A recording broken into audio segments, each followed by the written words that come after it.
She may be your enemy. Definitely, she will speak what it takes to be a catalyst of information. She is Josephine Mendoza. She will bring you the Calbayog Journal on Board. Calbayog Journal on Board. Coming your way, 10 a.m. to 12 high noon. Tuesdays, Thursdays, and Saturdays. No bias. No exception. Be informed. Be careful. Calbayog Journal on Board. Here on your Info Music Radio, 92.1. Infinite Radio Calbayog. Iba!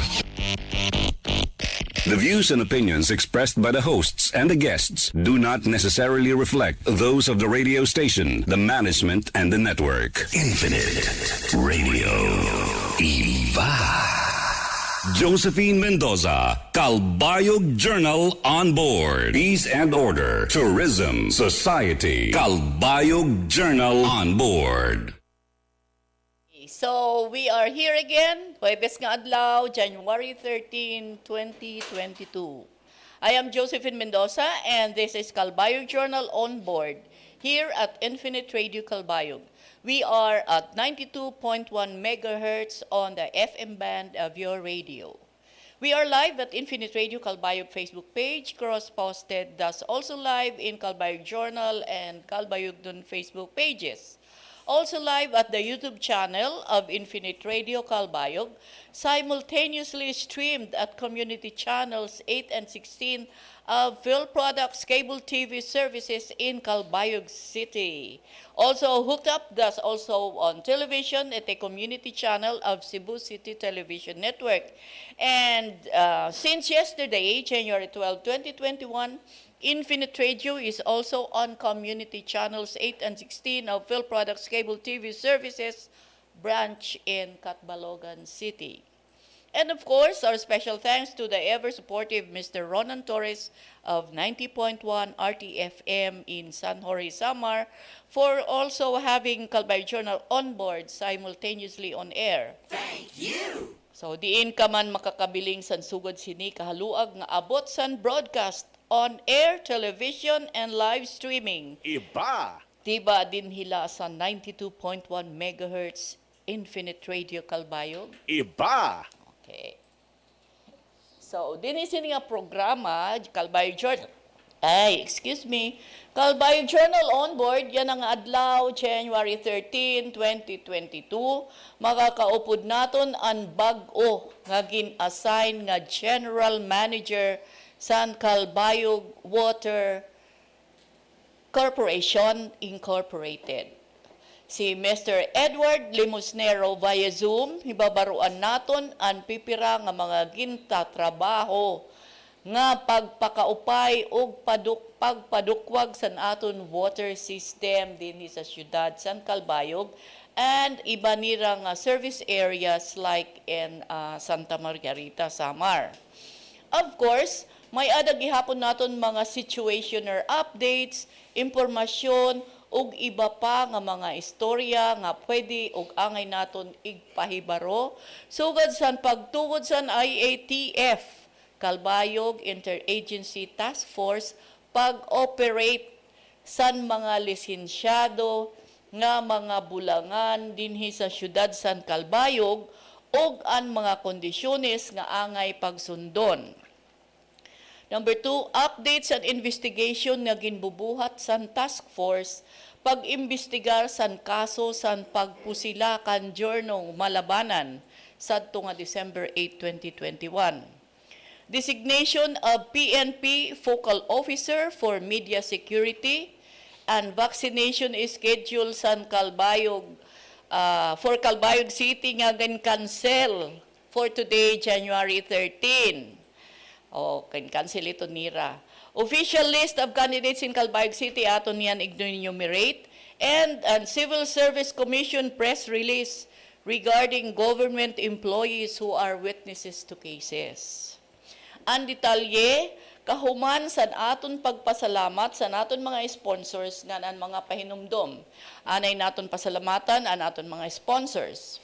The office of Congressman Edgar Mary Sarmiento. Thank you. The local government of Calbayog City through Mayor Diego P. Rivera, Vice Mayor Jim Uy, the city councilors, the government department heads, and the LGU employees. Thank you. Margan Construction Supplies through Mr. and Mrs. Manuel Sahol, located along Maharlika Highway, Purok number 7, Barangay Kapuokan, Calbayog City. Thank you. Saj Coffee and Desserts, located at corner Jose Avelino and Gomez Streets, Calbayog City. Thank you. Rural Bank of Calbayog City Incorporated through Mr. Alan Gael Sarmiento, the CEO and President. Thank you. Bread Point through Mr. and Mrs. Greg Johnson.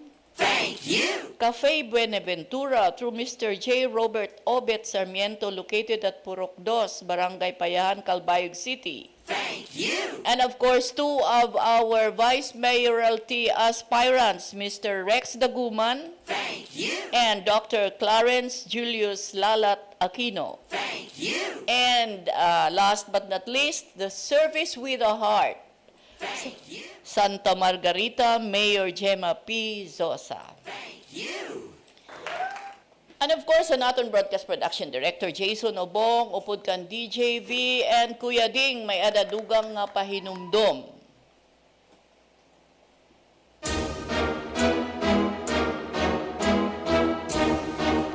Love wins in Calbayog. Inkanta, pamatia, kay may daagig pa pakilala. Rex Daguman, Calbayog nun, naghihingyap magkagbulig sa aton. Intelihente, simpleng negosyante, taliguwa pangabuhingan mauyaton. Disiplina, tangkod ngan may prinsipyo, ini si Rex makasi-kasi. You would love Rex. You would love Rex. Hala na si Rex kilala. You would love Rex. Matik na higugmaon. You would love Rex. Hala na si Rex kilala na. Ayun na pagalang pagadi. Kasi Rex Daguman galanti. Rex Daguman harani. You would love Rex. Ayun na pagalang pagadi. Kasi Rex Daguman galanti. Rex Daguman harani. You will love Rex. Nga tao si Rex Daguman, maabilidad masasarigin. Ubuso si Rex sa malala uma. Magkauruan na no di ka pababay. May hingyap, labisan panlawas. Pati edukasyon ng turismo. Just like that, like that. Intelihente, simplengan, negosyante. Nagtaliguwa pangabuhingan, mauyato. Disiplina, tangkungan, may prinsipyo. Ini si Rex makasi-kasi. You would love Rex. You would love Rex. Hala na si Rex kilala. You would love Rex. Matik na mahigugmaon.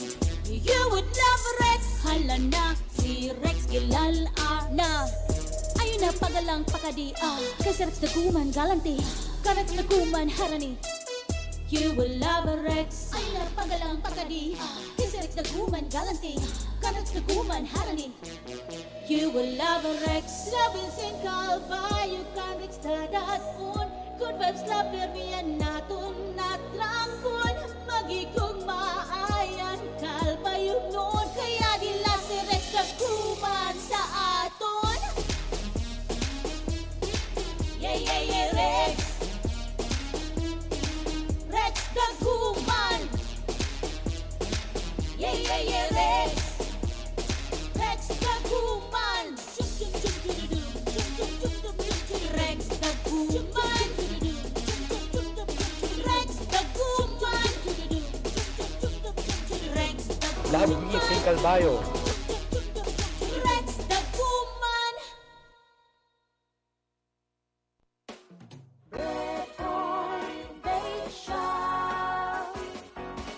Bread Point Bake Shop. Marasa, barato, ngan mapasupasugod ang tinapay nga papalit. Bread Point Bake Shop. Sigurado nga bag-o nga luto ngan made of high quality ingredients and bread products para satisfaction guaranteed. Basta mapaso ngan marasa nga tinapay, Bread Point. Basta Bread Point, marasa ngan mapasupaso. Sa Bread Point Bake Shop, marasa ang tinapay, tama ang timpla. Breadpoint Bake Shop, where quality, fresh, and affordable hot bread is our priority. Pasalubong items, cakes, and more are also available at Breadpoint Bake Shop. Sa Breadpoint Bake Shop na!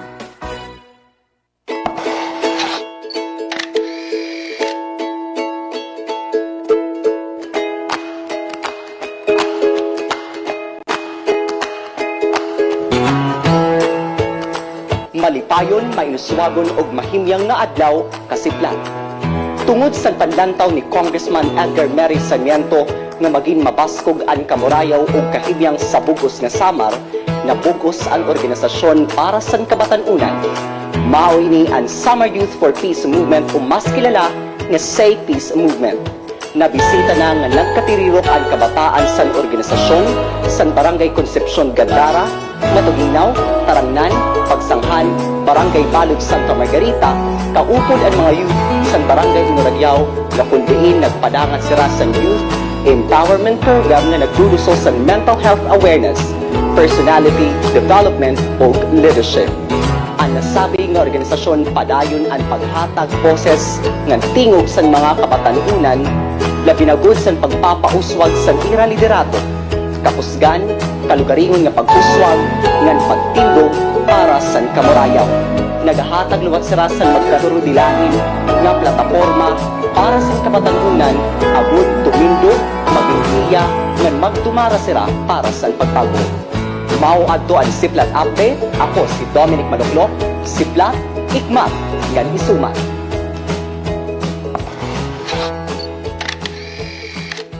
Sa akong mga kabugtuang nga sumanon, ayaw kin tingalimot nga adi pa yan ang pandemya. Ang gibubuhat sa natong gobyerno nasyonal, magduhol ko sa bakuna, labi na po dito sa atong sa probinsya sa damo na yung bakuna, ayaw kita kahadlok, ano?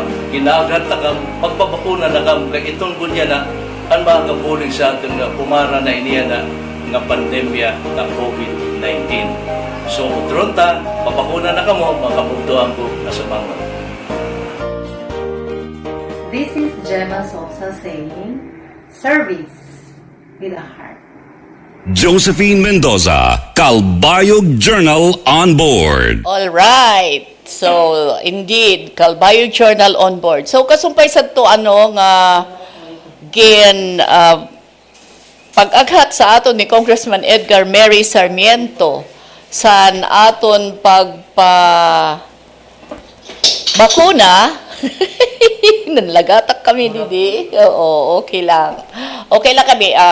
So, kasumpay sa to, ako nutrohon nga kan Congressman Edgar Mary Sarmiento pahinumdum sa aton og paghagat sa mga samarnon pagpabakuna aton og ginoro otro pagpahibaro. This is posted in Calbayog Journal Facebook page nga canceled and vaccination schedule on air kit.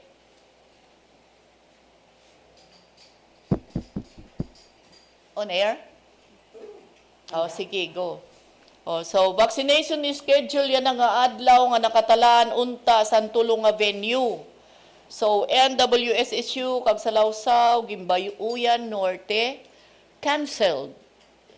And schedule yan ang pagpabakuna. So kita dinhi and as of kakulop nga adlaw January 12, 2022 naka-record ang Philippines sa new confirmed cases of 32,246. Balik, nakitliwat sa tagdarag ko. So, bago ini, so that declare, usasan sa alert level 3, nga declare is Tacloban City. Diba? Ayaw naman kita sugasin ni dinhi. Ining, kasi, di ba, baga suga-suga lakit. So, ang mga areas nga under alert level 3, ining usa ang Tacloban City. So, nano ang mga pagsurundon nga ada siton nga alert level 3 ang gintutugot nga sandiri gintutugot. Pero antes iton, basahon ko anay an latest di as of yesterday, January 12, waray pakitayan napaka-total sa niya na nga adlaw. Ang Calbayog City, 22 ang positive cases, Calbayog City, 59, Parana, 16, Basay, 17, San Jorge, 12, Gandara, 6, Santa Rita, 5, Santa Margarita, 4, Talalora, 3, Hinabangan, 2, Daram, 2, Zumaraga, 2, Hiabong, 1, Sebastian, 1, San Sebastian, 1, Almagro, 1, Antarangnan, 1. Diri po adto numero san botos. Numero po adto san positive cases in the province of Samar as of yesterday, January 12. So niyan nga may dala siton update. Calbayog Journal News Update. So di na naman san aton alert level 3 may ada gintutugot nga diri gintutugot nga mga aktibidades. Nanula po ang gintutugot like in Tacloban City kay asya man narani din sa aton Ang gintutugot is intrazonal and interzonal travel. So pwede lakit din mag travel. Individual outdoor exercises and going out for essential purposes. So, asya iton, tugot iton. Ang diri naman gintutugot is an face-to-face classes under alert level 3 niya. Contact sports. Danon mga contact sports, example, basketball and nano pa. Basta basketball is one of them. Di mang budak sports person. Fun fairs. Peryahan, mga peryahan diriyan ay pwede. Karaoke bars, clubs, concert halls, theaters, casinos, horse racing and cockpits. Dinhi ini sa alert level 3. So far sa Calbayog, waray pamankit alert level 3, tugot paghihapon ang bulang. Residential gatherings of people not belonging to the same household. So, ang gatherings naton mga, kunbaga, pagsaro-saro, kita lang nga ada sa sulod sa naton panimalay. Tapos, adi pa ang 30% indoor, nga san 50% outdoor capacity. Nano ang indoor, like meetings, parusan Calbayog City Convention Center is an indoor venue, parusan Calbayog City Sports Center. Indoor venue iton. An outdoor venue naman nga gintutugutan ang 50% capacity ang mga covered courts. Waray bumbong pero may atok. So, asya ini an ada san mga indoor outdoor capacity conference halls, permitted venues for parties, weddings, tourist attractions, libraries, museum, public gardens, amusement parks, cinemas, limited face-to-face classes for colleges, in-person religious gatherings. So, pagsunod naman kita. Necrological services, wakes, funerals. Tan alert level 3 ini ha. An kadamaan mangkod sa taga Calbayog, tikadto. Permi sa Tacloban. Licensure examinations, dining services, personal care establishments, fitness studios, gyms, film music, and television production. So, ang 30% on-site capacity is adadidaan government offices. So, asya to ang aton pagtaga COVID cases. Calbayog Journal News Update. Makadi naman kita san pagtugot san Calbayog IATF san pag-operate san mga bulangan. Basahon ta ini nga aton nakuha dahil kay didasan Calbayog san page. Usa sa naton colleagues an may ginsurat sining istorya. So, animan, by Ellen Lim. Si Ellen Lim is member of the task force also, the interagency task force. So, lisensyado nga mga bulangan sa syudad, pagtutugutan ang operasyon kung sumunod sa requirements sa safety seal. So, tugutan sila pag-operate, pero may mga pagsurundon sa safety seal. Aton nga ni nahibaruan nga sa Okendo nga bulangan is nagderby na. So, adian mga istorya niya. Pagtutugutan na ng operasyon sa lisensyado nga mga bulangan o cockpits din sa syudad sa Calbayog, pero kinahanglan nga makasunod anay sa requirements sa kanan COVID-19 safety seal protocols.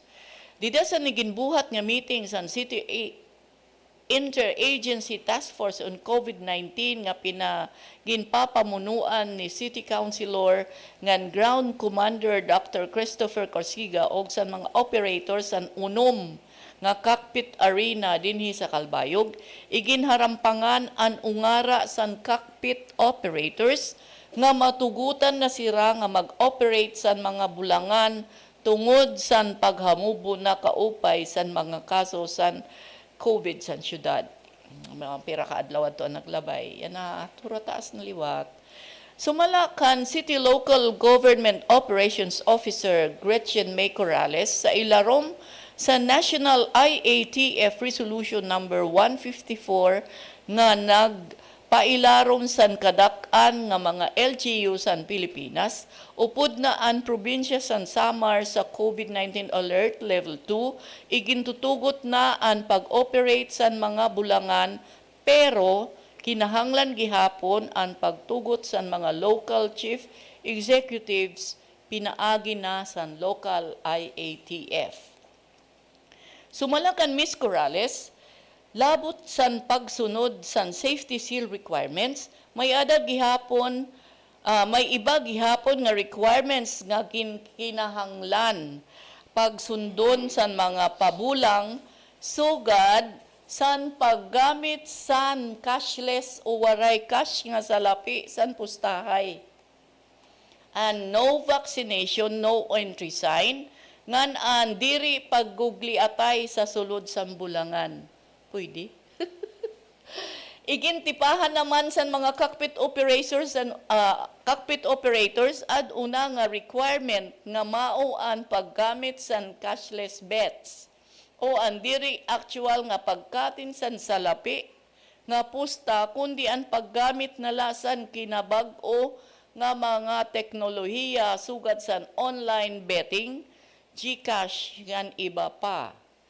Sa katapos-tapusan, kaarabuyunan sa mga cockpit operators nga magamit lagi hapon sa cash nga salapi para sa mga pusta, pero igpapatuman sa istrikto ang COVID-19 protocol sugad sa permi nga pag-sanitize sa mga kamot sa sulod man o gawas sa bulangan. Ngan-an pagsunod sa safety seal requirements. So may mga requirements ang safety seal. Mahihimo lang nga makag-operate otro ang mga bulangan sa panahon nga ma-evaluate na sira ngan ma-issuehan sa safety seal sa DILG. Calbayog Journal News Update. Okay. So we are taking in the general manager, newly appointed general manager of the Calbayog Water Company Incorporated, in the person of Mr. Edward LIMOSNERO. And then we will have the other updates po sa aton mga information later in the program after after our interview with the Calbayog Water General Manager. So Jason, is he in? So in the meantime, while we are waiting for Manager LIMOSNERO to come in sa Zoom room, ini nga aton anay tagan kamo sa rundown sa aton mga certified, certified list of candidates ano. An aton tigsiring ka mayor induduhala dinhi sa siyudad San Calbayog. Si incumbent Mayor Diego P. Rivera of PDP Laban and si Mr. Monmon Oy, or ang iya full name is Uy Raimundo Casinio of the Nacionalista Party. Si Mayor Diego Rivera ato sa Partido Demokratiko Pilipino Lakas ng Bayan.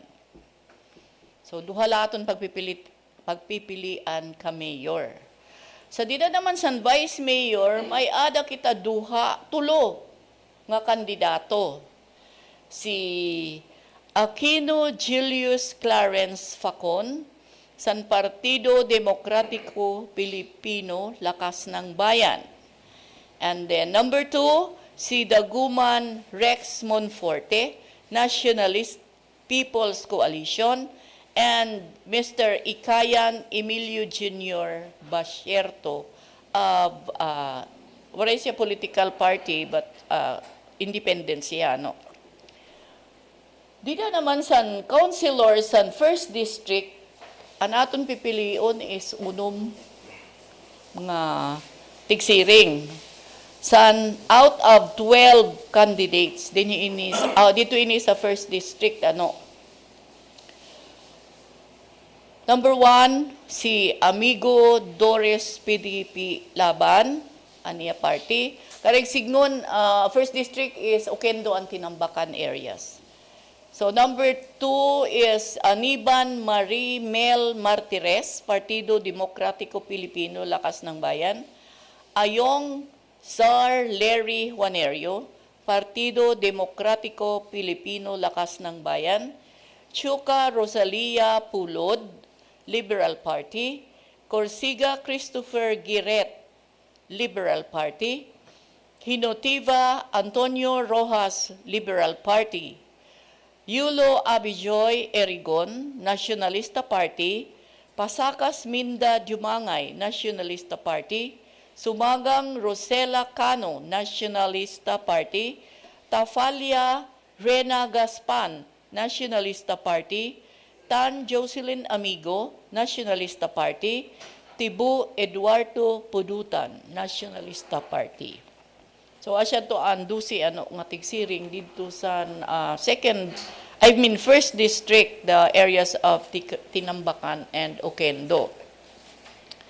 And then dinhi naman sa 2nd District, Calbayog City, Calbayog area, Calbayog District ini nga 2nd District and barangays outside of Tinambacan and Oquendo districts, of course. So, number 1, si Brito Pascual Monterola, Independent. Aquino Marshall Jr. Porlares, National Unity Party. Ayong Miguelito Helera, Liberal Party.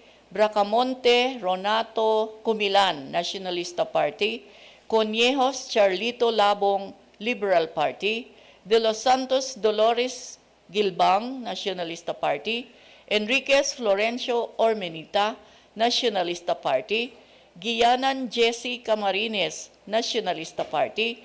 Morales Rosendo Avelino, Nacionalista Party. Puyat Henry Claros, Independent. Rivera Windel Jose Bayog, Partido Demokratiko Pilipino, Lakas ng Bayan. Sabe Latife Abdel Hamid Hasan, Partido Demokratiko Pilipino, Lakas ng Bayan. Salazar Joey Infanzo, Independent. Salazar Dominador Awayan, Independent.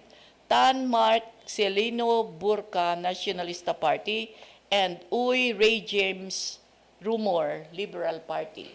So, base sining nga lista nga aton nakuha, may ada kita 16 nga tigsiring dinhi sa 2nd District for councilor.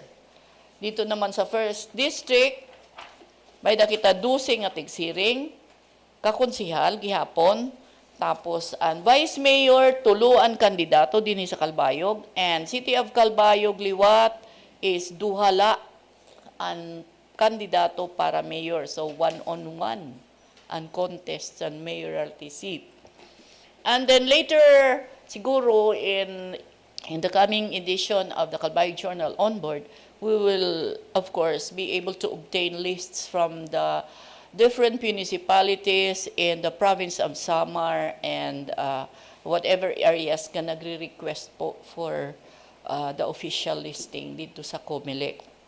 Para siguro ira na layton peripinsaron while naguhulat ang mga san mga voting time san May 9 nga election para propinsaron lat nira. And siguro naman din sa Calbayog Journal we will be inviting some of the candidates and maruruyagon san an mamati sa ano ba ito ng tawag sana if you will give into the invitation. Okay po. Magi-invite kita mga kandidato nga magpapahayag sa nira mga kareng sigmon.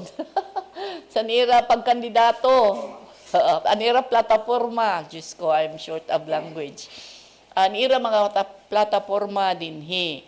So, we will try to reach out particularly dinhi sa Syudad San Calbayog and 1st District of Samar, and of course our provincial candidates, and kung igalang but pa kita ngadto sa 2nd District of Samar. Ano po? Masan ko din pa, we will also be entertaining mga interviews san aton, entertaining candidates dito san aton mga nominees san mga party lists. Ano po. So, asya ito an aton so far pag taga-eleksyon san mga kandidato din sa Syudad San Calbayog. And then we will check if ada na po si Mr. LIMOSNERO in the Zoom room. And mintras aton siya ginhulat-hulat, ining may dakita good news para sa aton mga media. Calbayog Journal News Update. Oo, in January 10, Monday ba yun? Sunday. Ako nilingin kakaptan kasi nga memorandum addressed to Police General Genardo Bernardo Carlos, Chief, Philippine National Police. Subject, designation of PNP Focal Officer for Media Security. So, dated January 10. Basahon ko po para may dakita basis niya sa aton discussions pag-irestoryahon natin ni.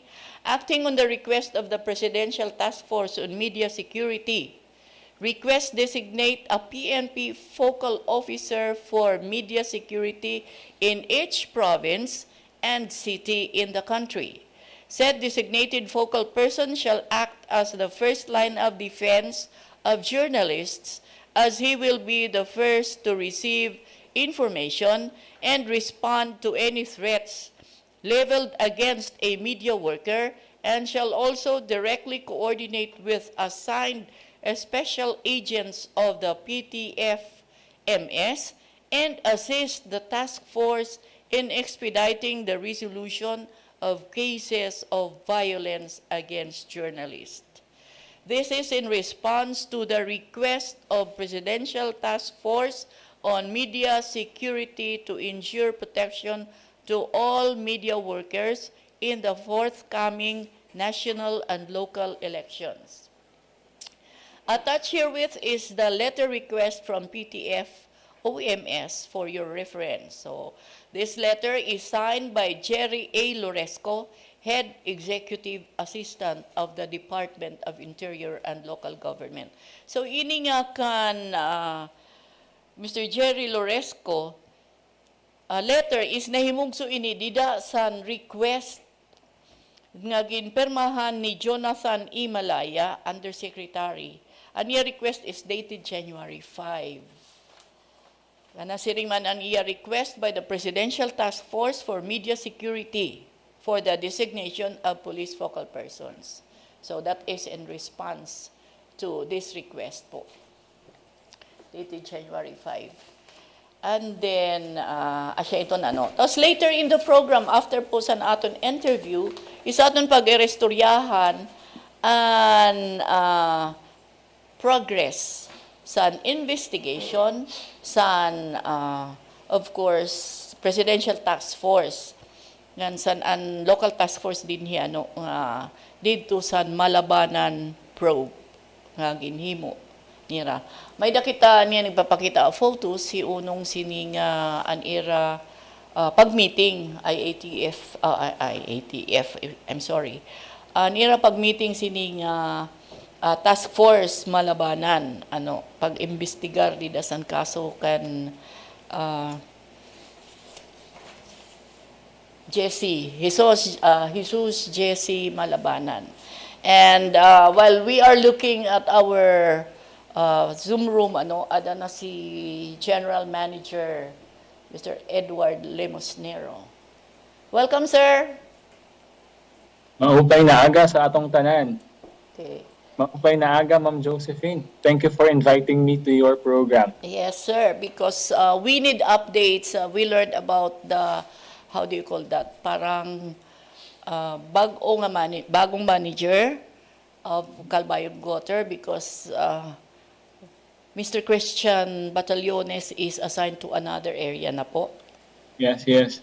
So there were changes to the assignments, Ma'am, no? So we started our transition last November last year. And Christian is moving to Cebu for a new role. Ako naman po yung pinalit ng Calbayog Water for Calbayog operation. So I'm happy to have finally visited and now living in Calbayog. Actually, it's my first time in Calbayog, in this side of the island. So quite new to me, but quite thankful as well because the Calbayog Water team and the Calbayognons in general are quite warm, no, in the reception to my arrival here in the city. Okay, sir. Maupay nga parang it's a good, impression sa Calbayog City nga imo nakuha. Sir, before we proceed po, pakianan tanay ikaw sa the language po nga convenient ka, Tagalog, English, or Waray? Yung sa Waray, Ma'am Josephine, aaralan ko pa po muna. Okay. Definitely, commitment ko po yun sa inyo at sa kasamahan ko po dito. Aaralin ko po talaga yung local language natin dito. But in the meantime, I'm more comfortable talking in Tagalog and English at may konting Bisaya. I think the Warays also know a little bit of Bisaya as I try to interact with some of them here. Okay, sir. Native tongue po natin is Bisaya. Yes. Okay. So, there you go, ladies and gentlemen. We have Mr. Edward Limosnero. Sa live stream po, makikita natin si sir. And then, of course, sa broadcast, sa radio is mababatian natin siya. So, sir, we understand nga si an EU management po san Calbayog Water is tag 2 years and after which babalyuan na liwat-an management for exposure to other areas of management san water, how do you call that, water companies? Yung assignments, ma'am, hindi naman talaga siya nagbabago, no? Ngayon lang talaga na need nating maglipat because may expansions po sa Cebu eh. So, for obvious reasons, Christian kasi has been with Calbayog for 2 years already. And it's about time he also expands his responsibility to a different area.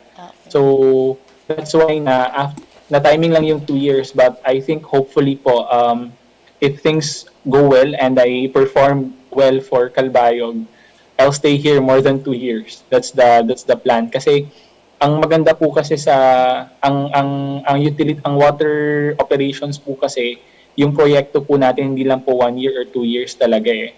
Tuloy-tuloy po yan for how many years, no? So maganda po sana na ang taong nag-oversee nun, tuloy-tuloy din. Hindi yung tipong pabago-bago. Like parang gobyerno din na the minimum for mayor is 3 years, for president 6 years. So may mga capital expenditures tayo. It actually takes a lot of years to finish. Okay, sir. So for the benefit po of the ano bang tawag, concessioners sa water water services natin, where are we in the preparation? I mean, in the work. Actually, this year, ma'am, we are earmarking roughly around 185 million, no, for capex alone. Malaking bagay po 'yon kasi nakatuon po ang pansin natin to expanding our water supply, our supply capacity. When we started last 2019, umaabot lang po tayo ng mga 10 MLD or 10 million liters per day to 11. And then we were able to expand just last year, ma'am, October, we inaugurated we invited our public officials, no, to inaugurate the expanded Kabatuan pumping station. Yan po yung offtake ng PANAS natin. So that's already 17 million liters per day. So roughly around 4 to 5 million liters per day po yung nadagdag natin. Ang malaking epekto po nun, na mas nararamdaman po yun ng areas natin dito sa Matabato, San Policarpo. In fact, we also plan to address yung water supply issue sa Tinambakan. Paunti-unti po, definitely we are working on ensuring that all the Calbayog nodes 100% gets to have water supply 24/7. May mga areas lang po talaga, aminado po tayo, na inaayos pa hanggang ngayon. So yun po yung inaaral ng team natin, inaayos po with our projects. In fact, 2 deep wells na po ang natapos natin, no? Isa sa Panlayahan, tapos isang deep well din po natin sa Brayville area. So ngayon po, nagko-commissioning po tayo doon, may pump test po na nakaschedule. Pag natapos po yung Brayville, another 1 million liters per day po yon sa ating syudad. So hopefully po, supply will be better for the Calbayog nodes. So, sir, added to, sourcing water supply po is the rehabilitation or the total replacement of pipes. Because however good the supplies we get from our sources is kinahanglan need din natin po ang magandang system para kung saan aagos yung tubig to the consumers. Tama po yun, Ma'am Josephine. No? So in fact po, since last year, nasimulan na po natin yung tinatawag po nating asbestos cement pipe replacement. Kasi po, ilang dekada na din po yung nakalatag dyan sa ilalim ng lupa ng Calbayog. So yung una po nating natapos, yung ACP replacement po natin, itong sa San Policarpo, Matabato. So, yun po yung matagal na po. Yan po talaga yung uso pa lang mga kapanahunan na mga 90s, 2000s, yung ACP, asbestos, cement pipe. Ngayon po, napalitan na po natin, we were able to rehabilitate or entirely replace those pipes. Ang sinisimulan po natin ngayon, yung sa Trinidad, plus yung sa Obrero, Capuocan area naman. So, we already commenced the project, no, na award na po natin ito.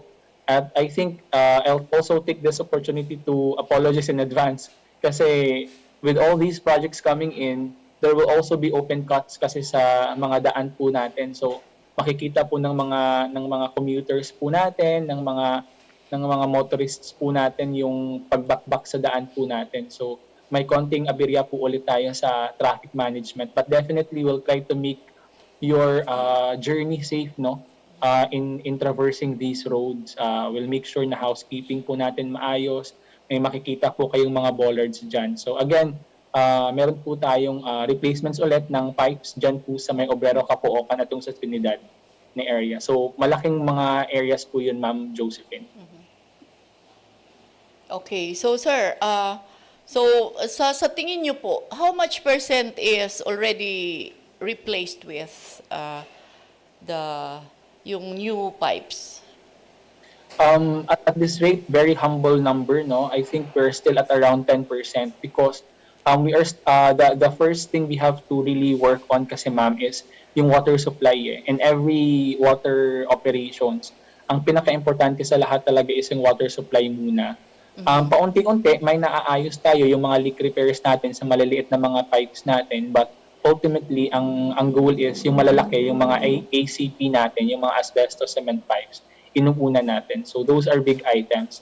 Hopefully, when I go back to your program next time, if given the chance ulit, I will be more specific to the percentage ng buong Calbayog water replacement. But ngayon, naglalaro lang po tayo sa 5 to 10 sa mga malalaking areas.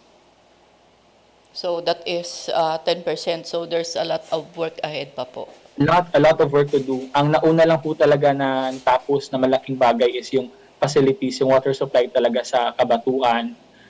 We were able to rehabilitate and expand the capacity.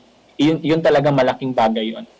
Sir, yung supply natin from this existing water sources po is flowing to the old pipes? Right now, yes. We still have flowing in the old pipes.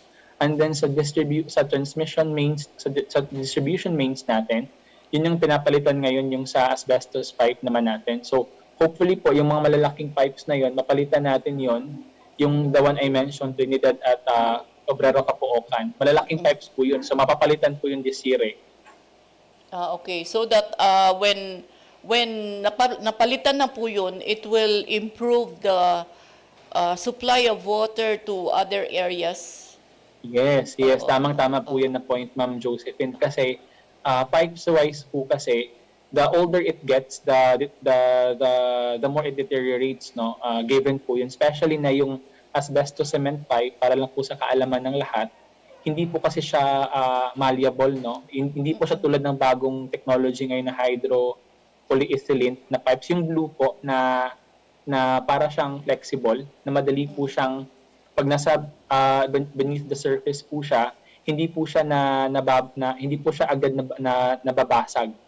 So yun po yung maganda sa mga bagong advanced pipes ngayon. So pag napalitan po yun, definitely yung nawawalang tubig because old po yung pipe, na ibabalik ulit natin sa linya para po yun po ang makonsumo ng mga tubig natin. For appreciation po ng lahat, no, when we started operations last October 2019, 2 years ago, yung nawawala pong tubig talaga mataas.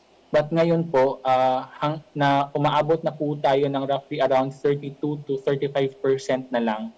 So kung sa bawat 10 tubig na ibibigay po natin, sa 10 tubig sa 10 baso ng tubig na nalilikom po natin, 3 na lang po doon ang natatapon. Nung una, 5 ang natatapon na baso ng tubig. Parang ganun po yung logic, no, ng nawawalang tubig because masira po yung mga linya natin, may mga konting pagnanakaw, mga illegal connections din. Pero thankfully na ipababa na po natin to 30% o 35% yung nawawala. So ang target po natin talaga is mas mapababa po yun at maitulak po yung tubig na nawawala sa mga mas nangangailangan. So that, sir, ang tubig na nawawala po is also affecting, may epekto po siya dun sa flow ng water sa pipes. Oo, definitely. Dahil po dyan, instead na mag-build po yung pressure sa mga linya natin, na nawawala po siya sa linya instead. So hindi po siya nakakatulong para maitulak po yung pressure na kailangan sana ng mga bahay-bahay. So for example po, meron po kayong 2-story bahay. Normally, ang 10 PSI, 10 pound per square inch po kasi, para po yung aabot ng 2 floors ng bahay supposedly. But because mahina po yung pressure, hanggang sa baba lang po ng bahay yung abot ng tubig. At dahil na din po yun sa tubig na nasasayang, so hindi po siya talaga tuloy-tuloy yung pagdaloy. So para po yung sa force po, no, instead na gawin po natin yung patubig natin ng tuloy-tuloy at mag-build up po yung pressure na humihina po siya. Okay, sir. Sa meaning ilang percentage po of the water supply yung target natin, yung wastage. Sa wastage po tayo mag-compute. Up to how much percent of the water supply po ang need natin na i-reduce? In other businesses, ma'am, like benchmark na lang po natin, no? Sa industry benchmark po natin, tinatawag po natin parang standard. Kumbaga sa network losses talaga natin. Dapat po umaabot lang po tayo ng siguro mga 10%, safest na po yun. In fact, some countries like Singapore, umaabot na po sila ng 7 to 8%. A bit ambitious na po yun, no? Kasi talagang literal po na ang tubig talaga lahat nagagamit. So maganda po yun na scenario. But for the Philippines, I think we are already at around 10 to 15%. In fact, for Manila Water po, our mother company, we are able to achieve a world-renowned non-revenue water level of around 10% na din, or 12% if tama po yung recollection ko. So, mababa po yun. So, from 30% po na meron si Calbayog Water ngayon sa sinasabi ko po sa inyo at sa nakikinig po sa atin ngayon, ang ideal po natin talaga is around that number. Pero hindi po lang talaga siya mabilisan. for Manila Water to achieve its almost single-digit non-revenue water, or the system's losses as we also call it, it took them decades. It took them years kasi it requires network replacement. It requires mapping out yung pong mga pagnanakaw ng tubig kasi magkaaminan po talaga tayo, may mga iba po talaga nakikiconnect lang din sa linya na hindi nagpapaalam. So inaayos po natin yon. We're planning to regularize all those customers para din po maging fair and square po sa mga nagbabayad ng maayos. Oh, sir, so that ang water ng mga illegal tappers po na hindi dumadaan sa metro is considered wastage? Yes, wastage po yon kasi wala pong way to record it eh. Oh, okay. Definitely, anyone who connects to our lines na wala pong metro, loss po yun sa kumpanya natin. Okay, so water loss or water wastage. Sir, so that klaro lang po natin, i-reduce natin to, specifics yung figures. So that if a water source pumps out about 1 million liters per day, at the percentage that you have provided us, parang 350,000 liters ang nawawala. Roughly parang ganun, ma'am. Oo. In basic mathematics, yes. And part of this loss, wastage is that doon na sa illegal tappers.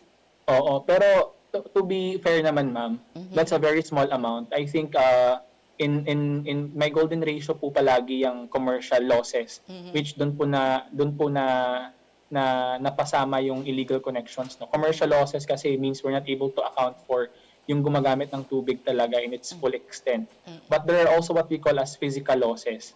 So yung physical losses naman po pertains to network related issues like bigla pong nag-burst yung pipe natin, sumabog po yung linya.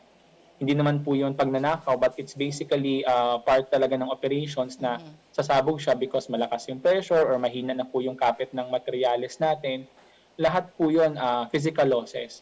So in a way po, the physical losses, malaking bagay po siya at yun po talaga normally ang nagdadrive talaga ng wastage as you call it. So ngayon, ang ginagawa ng Calbayog Water, ng management po natin at ng teams on the ground, may tinatawag po tayong DMA formation. So, itong district metering areas po natin or the DMAs that I mentioned, ito po para po siyang sinisegment niya po per area, ma'am, yung water, yung supply zones natin. So, in that way po, you get to quantify in smaller units yung bagsak ng tubig. So, paunti-unti in smaller quantities, you get to calculate ilan ba doon ang nawawala because of physical loss, yung because of network issue, at ilan po yung nawawala because sa illegal connections or commercial losses. So again, commercial losses, it could be na may illegal na tapping na mga customers, or meron din po kasi na yung mga metro matanda na. So pag may mga metro po kasi, may mga water meters po na past 5 years na yung installation, possible po na nag-under-register or nag-over-register po yung metro na yun. So, pag nag-under-register naman siya, hindi na po akma sa totoong kinukonsumo ng bahay yung nare-register na konsumo sa metro. So, again, that's also another loss, another way of losing the water supposedly. Oh, so that's sir. Ang water wastage natin is classified into two, the physical losses and commercial losses po. Yes, that's right, Ma'am Josephine. Okay, so kailangan lang din natin po paintindihin yung mga nakikinig sa atin dun sa mga, kasi po hindi naman yata lahat ng kahirapan natin sa water supply from our system is brought about by the old system. Meron din po tayong mga abuso ang consumers, di po ba? So tama po yan, ma'am. Oo. Tapos, what we are trying to tell po sa mga water concessioners natin is that rehabilitation na ginagawa ng Calbayog Water is a work in progress. Di po ba, sir? Yes, definitely, ma'am. yun din po talaga, abiso lang din po at pasensya na din sa ating mga konsumidor kasi hindi po talaga lahat pa ngayon nasa serbisyuhan ng kompleto at buo, no? In fact, the ideal po na water availability is 24/7, 24 hours and 7 days. Dapat pagbukas po ng gripo, kahit saan ka man kahit saan banda ka man ng bahay mo, dapat naaakyat ng serbisyo natin. So dapat may tubig po yung mga gripo natin. At yun po talaga ang goal, no? Allow us to just start with the projects. We have lots of projects in store this year, which also, again, as mentioned, may konting impact po yun sa traffic management po natin sa mga major highways at mga thoroughfares po ng syudad natin. So that after this is about the 3rd year of operations of Calbayog Water po dito sa Calbayog City, ano po? Yes, ma'am. So far I mean, in fairness, nakikita naman natin talagang improvement ng services. Of course, diri nga tanan, hindi po lahat ng service areas, but syempre, because it is still a work in progress, meron pong areas na nag-improve na ang supply, and then there are still areas needing, how do you call that, rehabilitation of the system and or a replacement of the pipes? Not necessarily, ma'am, no? Kasi right now kasi, it's more of yung network need lang ayusin, yung configuration natin. Kasi yung supply po, as mentioned to you, we have 17 million liters per day. Ang constrained demand po ng buong Calbayog City is around 13 to 14 million liters per day. So may natitira ka pang 3 million liters per day, which give or take part po ng systems loss or wastage. Kasi talagang may nasayang talagang tubig, whether we like it or not, no? Though ideally, it should have been kept to the minimum. So, ang need lang po nating i-check ngayon, whether yung linya na meron tayo, enough ba sa demand? Baka po kasi nasasakal na, baka maliit na po yung mga pipes na available sa ilalim ng mga daan natin. Or, again, also to your point, rehabilitation. So again, mahaba-haba po yung linya na pinag-uusapan eh. So Yes. talagang need po siyang isa-isahin. And yun po yung goal natin this year. Part po ng goal ng team talaga is network resolution. Meaning, i-troubleshoot lahat ng mga maliliit at malalaki na linya na pwedeng maka-apekto sa supply. Kasi supply-wise, meron po tayo, hindi lang po talagang padaluyin yung tubig as needed. So sir, for its third year, ano po ang expectations natin sa water servicing natin po sa Calbayog City? Definitely, ma'am, the expectation that we want the customers Target. to know is that lahat po ng nasasakupan po natin, the service coverage, the service area, would enjoy relatively better services. Meaning, pressure-wise, dapat po consistent na po tayo at minimum 10 PSI po eh. So 10 PSI dapat umaakyat na po yan ng mga second floor. So that's 6 meters in average, no? At the same time, hindi lang po yan, we also plan to make it na 24/7 for most of our concession. So ang pinaka-importante po dito, maayos po yung linya, which to your point, need lang i-check kung talagang need i-rehabilitate or need lang talagang ayusin yung mga connections, no, yung mga fittings po natin kasi baka may issues lang doon, or need lang din po nating i-upgrade yung mga segments. So ang expectation this year, ang goal po natin is i-maximize po yung supply and ensure na yung pressure is better than when we found it 3 years ago. So, sir, insofar as pipe replacement po is concerned, what's the target? I mean, which areas na po tayo for after the third year? Target po Pipe natin. replacement, we are looking at Trinidad, ma'am, as the one I mentioned. It's a pipe replacement technically. We are replacing the asbestos cement pipe, no, for Trinidad area. Capuocan Obrero, we're also replacing. These are two projects we already awarded right after we concluded our San Policarpo Matabato area. So yung sa San Policarpo Matabato po ngayon, ma'am, we're actually proud to note that pressure is already on the high side. In fact, it's roughly around 20 psi. Wow. So 20 psi is more than we could ask for a residential unit, no? But understandably, because in San Policarpo Matabato naman, it's highly dense. At the same time, there are commercial establishments. So mas matataas po kasi mas matatayog po yung mga gusali doon.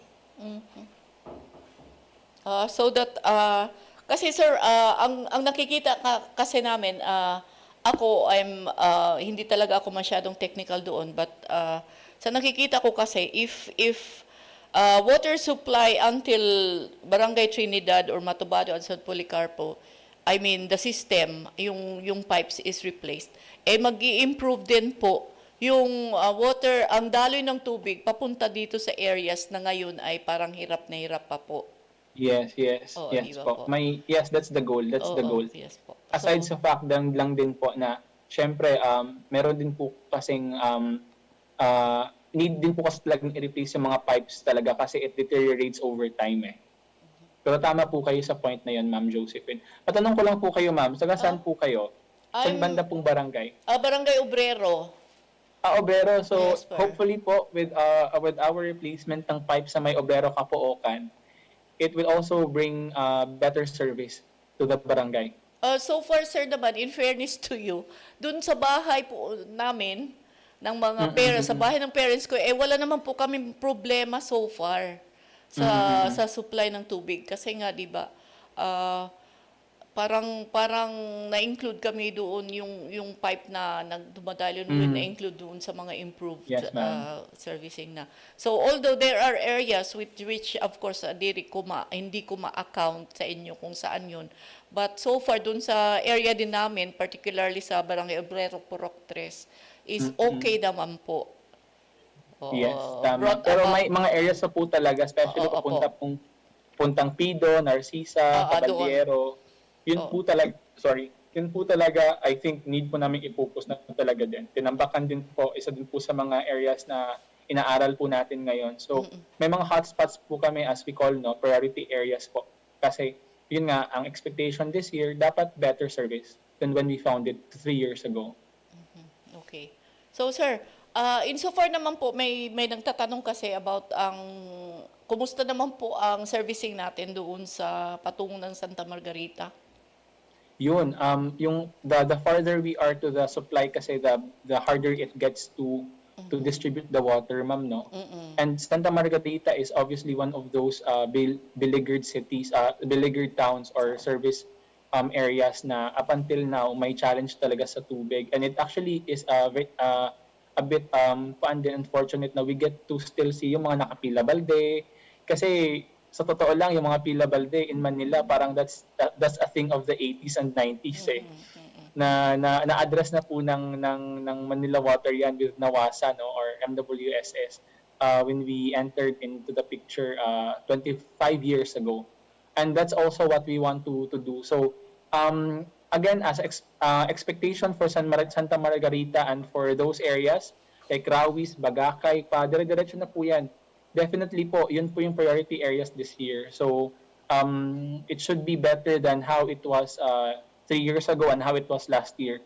Kasi tubig there actually dumadating daw ng madaling araw, minsan may oras-oras lang. So ako as consumidor, I won't find that satisfying. Definitely from our end, it's not also a happy news to announce, no, every time, and not also pleasant to always explain then why it keeps on happening. So part po ng network resolution configuration po natin is i-make sure na yung na-expand po nating capacity ng supply sa Kabatuan, bababa po yun ng maayos to all service areas from the nearest to the supply point up until to the farthest, which in this case Santa Margarita. So okay, so included talaga sa planning natin yung improvement ng lahat ng service areas. No one gets left behind, ma'am, kasi syempre kung ako konsumidor, iisipin ko din na nagbabayad naman ako ng maayos, pare-pareho kami ng taripa, bakit ang ibang barangay ang ganda ng tubig sa akin hindi? So I think malaking bagay po na i-prioritize din po talaga yung mga affected. Hindi lang po talaga din i-maintain lang yung mga barangay na nakaka-benefit na ng maayos na serbisyo. O, sir, minsan kasi po may ingay. Hindi naman talaga natin maiwasan yun. Yung mga ingay, reklamo ng mga yung mga concessionaires, ano po. What advice po yung maibibigay natin doon sa areas na medyo mahirap pa po ang daloy ng supply ng tubig? Yun po, I think po ang isa lang po na maiko-commit lang po talaga din namin, no. Hindi po namin nakakalimutan yung commitment natin sa mga areas na need po ng serbisyo natin. Palagi po namin pinag-uusapan yan. If kaya po na 24/7, pinag-uusapan po namin yan sa mga meeting, sa mga targets po namin. Kasi lahat naman po ng ginagawa natin dapat naka-quantify ang impact, no. Especially for water kasi napaka-technical po na aspeto ng operations ang tubig. So, sa case po ng mga hindi pa talaga nakaka-benefit po, rest assured this year, may mga projects po tayo. I-add ko lang din po pala, Ma'am Josephine, Yes, na po. even meron po tayong mga deep wells na i-commission na din. Hopefully, okay po yung kalidad ng tubig. Kasi between getting the water from Panas, it's a running water, to the ones underground, iba po talaga yung quality, no? So, we're just making sure that the quality is okay for distribution because that will augment the supply, no, and then hopefully mas makadagdag po siya sa pangangailangan dun sa mas malalayo. And then part din po is mag-install ng mga booster pumps. So may booster pump locations na po tayo. Yun po yung talaga ang magtutulak, ma'am. Kasi may tubig sa taas, itutulak na lang po pababa. So ngayon in the first quarter of this year, yun po yung i-award natin, yung booster pump installation. So ang booster pump po, mas papalakasin po niya yung pressure para maitulak sa mas malalayo. So hopefully yung areas na mas malayo sa supply, mas makaramdam ng pagbabago sa tubig nila. So sir, yung booster pump magtutulak siya, hindi siya hihigop. Magtutulak. Kasi enough po yung tubig sa taas as mentioned, ma'am. More of inid lang siya i-maximize, which in this case kasi hindi na ma-maximize kasi may network requirements tayong inaayos. Okay. Kasi po sir, para po clear sa mga concessionaires natin na kasi 'di ba meron tayong water pump which naghihigop ng tubig to an elevation. Or 'di ba? Yung sinasabi nating booster pump is yung magtutulak ng tubig to concessionaires. Well, my point, I think, just to laymanize it siguro, ma'am, just to make it simpler, no? Yes. Ihigupin niyo po yung tubig para itulak sa mas malalayo. Kumbaga kasi may enough water dito, rest assured po na yung mga areas bago yung booster pump, may tubig po definitely, wala pong mawawala ng tubig. That's what we want to reassure everyone, no? Pero yung tubig po kasi na yon, enough po kasi sa supply point eh.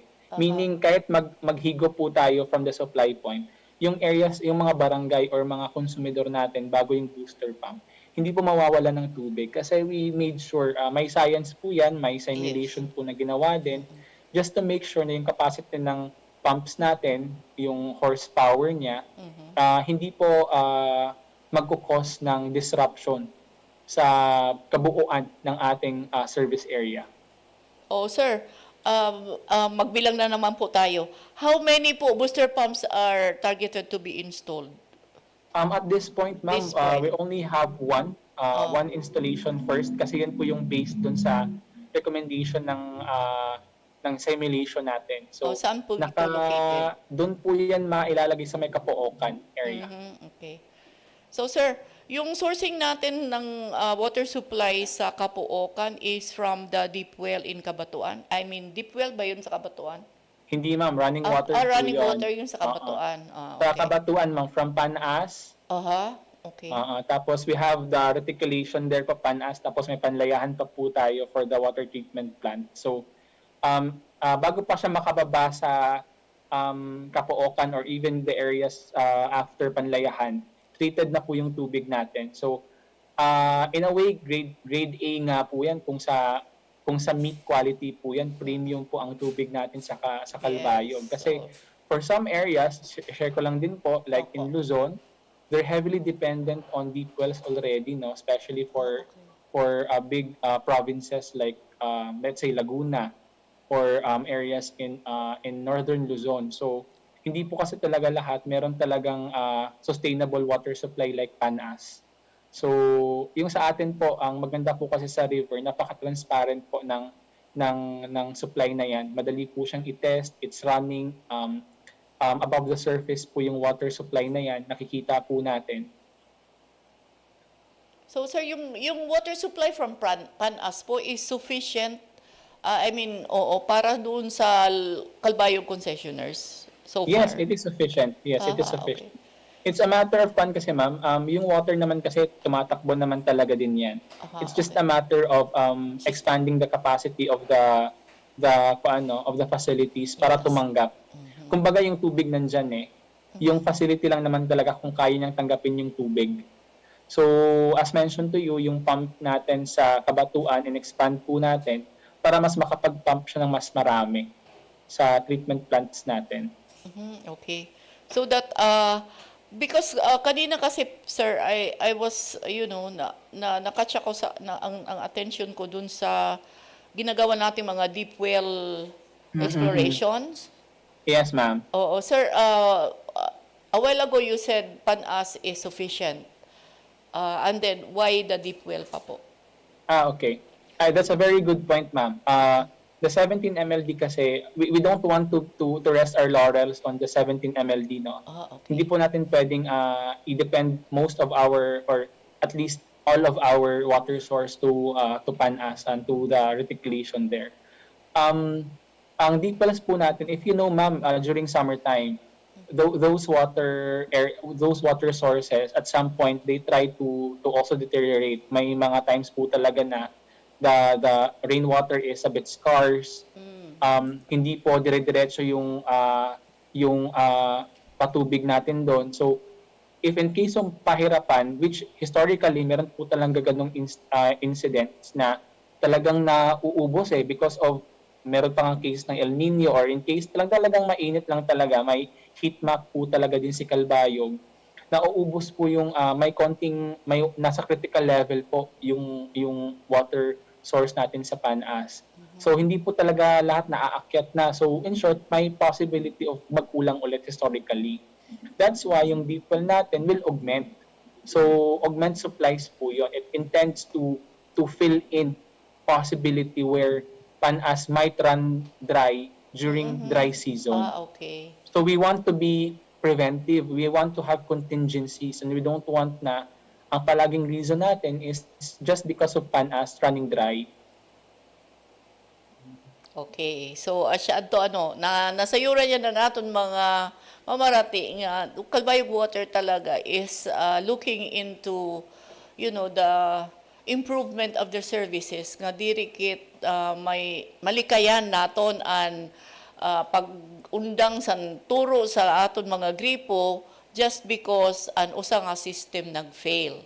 So may ada ngayon sira ginhimo nga mga standby sources of water, and kaakibat siton siyempre ang system nga magduduso sini nga tubig nga dasan aton faucets. So sir,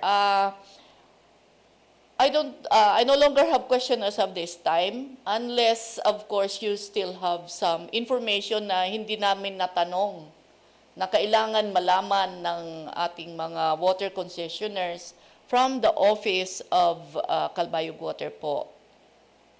Take time po. Yes, ma'am.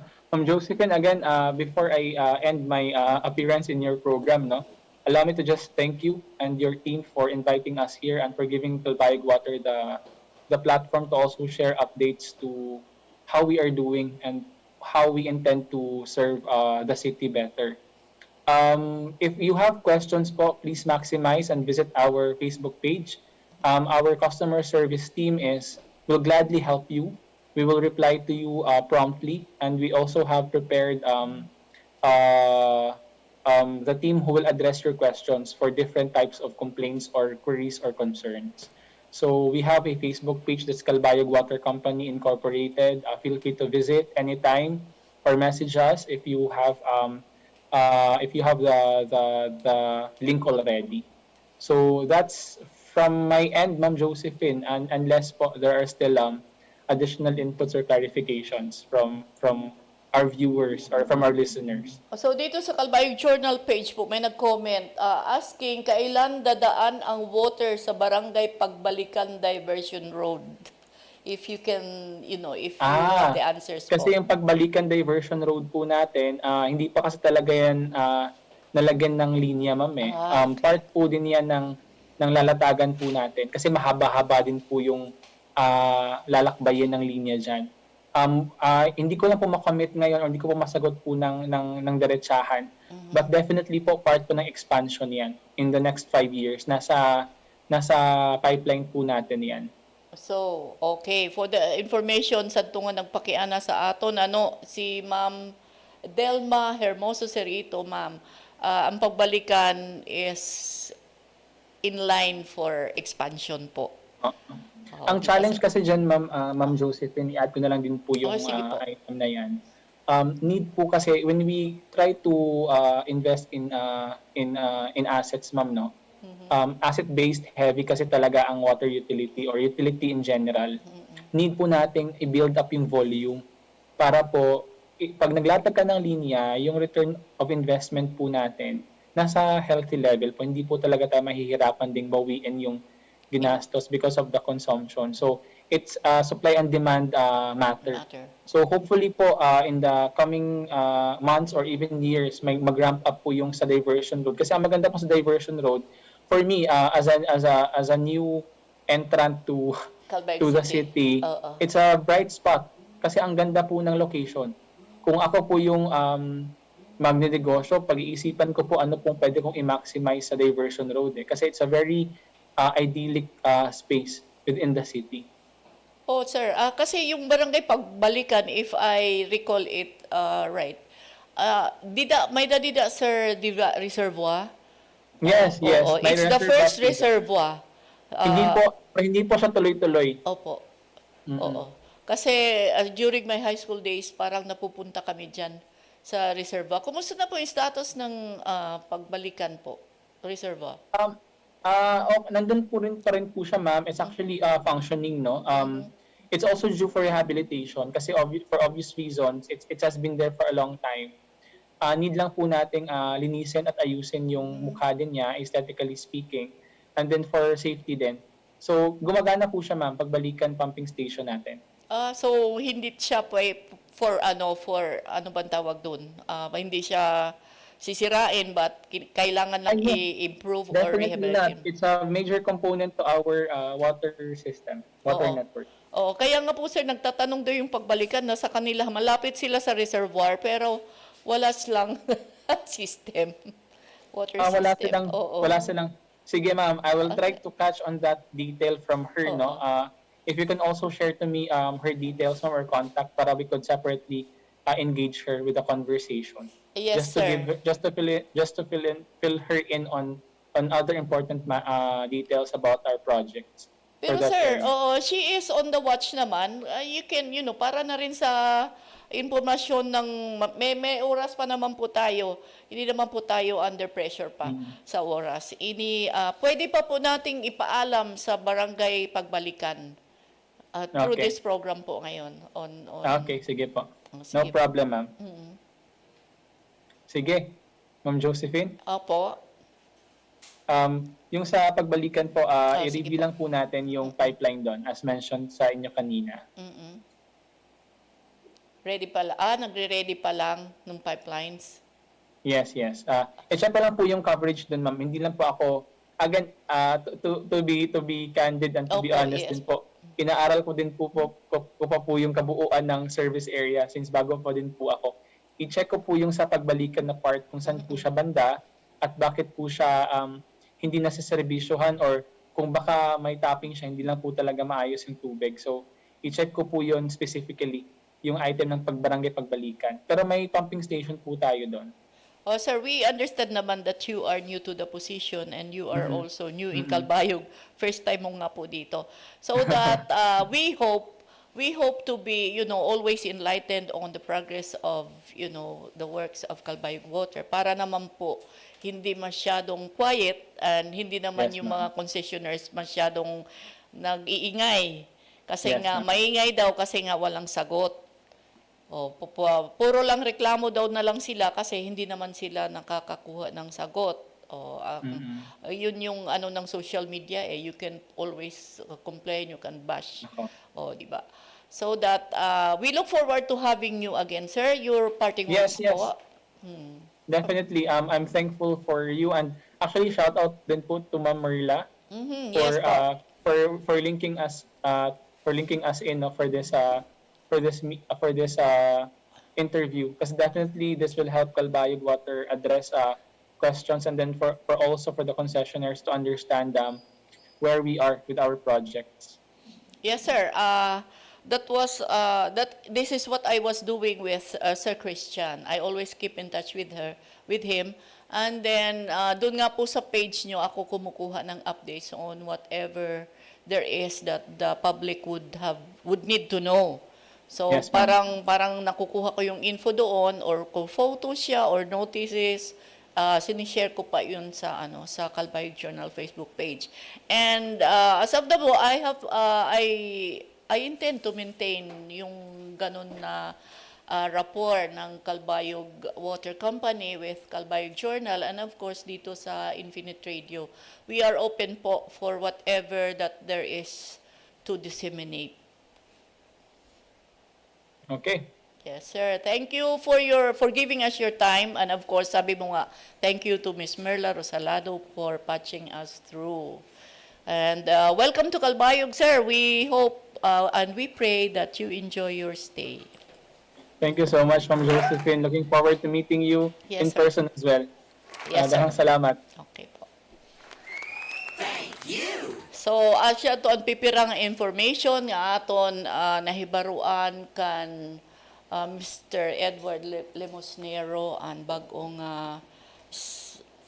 General Manager sa Calbayog Water Company. So, para po sa kasayuran, ang Calbayog Water Company, as siya nag-ooperate or nag-implement sa projects for development and of course, and commercial operations sini.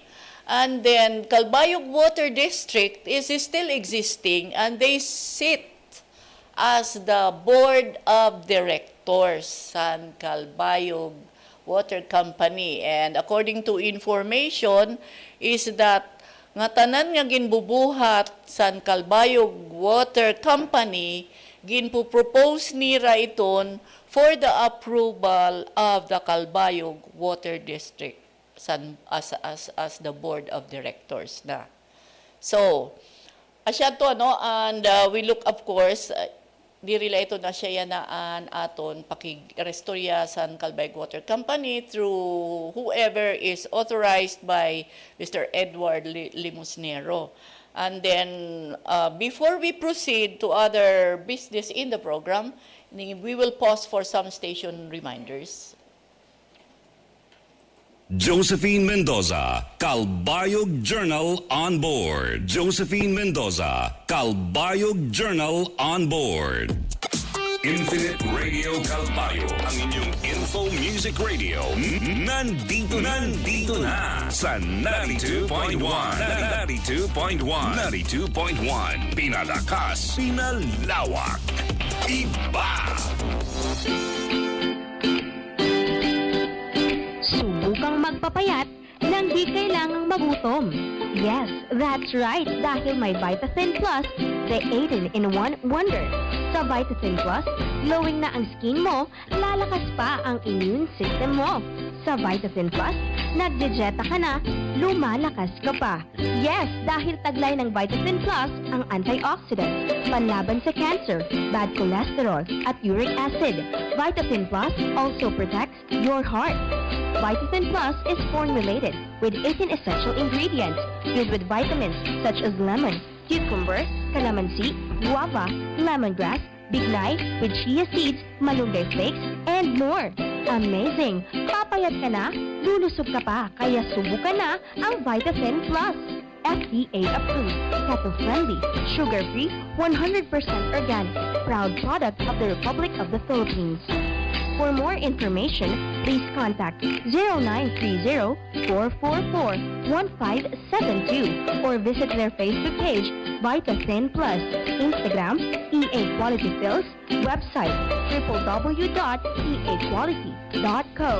Ako si Roselyn Barbon, taga Barangay Fatima ni sir diri sa General Santos City. Dako kay akong kalipay sir pa maninguha di ko nga gusto ko mo testimony ba about aning Vitron syrup nga gipatik na ko sa akong anak sir ba kay tinawd lang dili sa panghambog. Akong anak ako pa nako di pa tumar og Vitron syrup dali sakit dali ubhon dali sipunon naguol kay ko sir kay ang sulti sa doktor allergic ko na sa abog.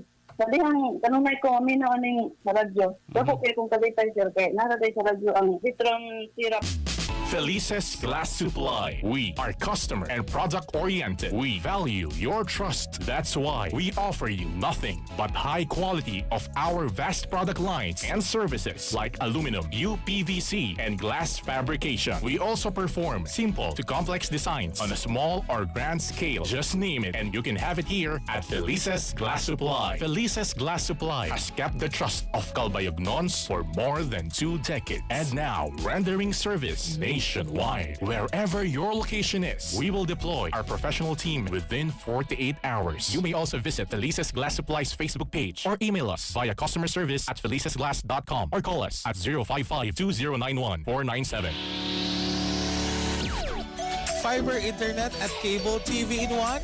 Sa Field Product Service Television lang meron yan. May internet ka na, may cable ka pa for as long as $999 kada buwan, sulit na! They offer 5 Mbps up to 50 Mbps pure fiber internet connection plus free premium cable TV channels. Field Product Service Television of Calbayog Incorporated is located at Bernates Compound, Barangay Calbayog, Calbayog City. Field Product Service Television of Calbayog Incorporated, connecting communities, creating connectivities. For more information, please text or call 0917-320-5871. 92.1 Infinite Radio Calbayog. Iba! Josephine Mendoza, Calbayog Journal on board.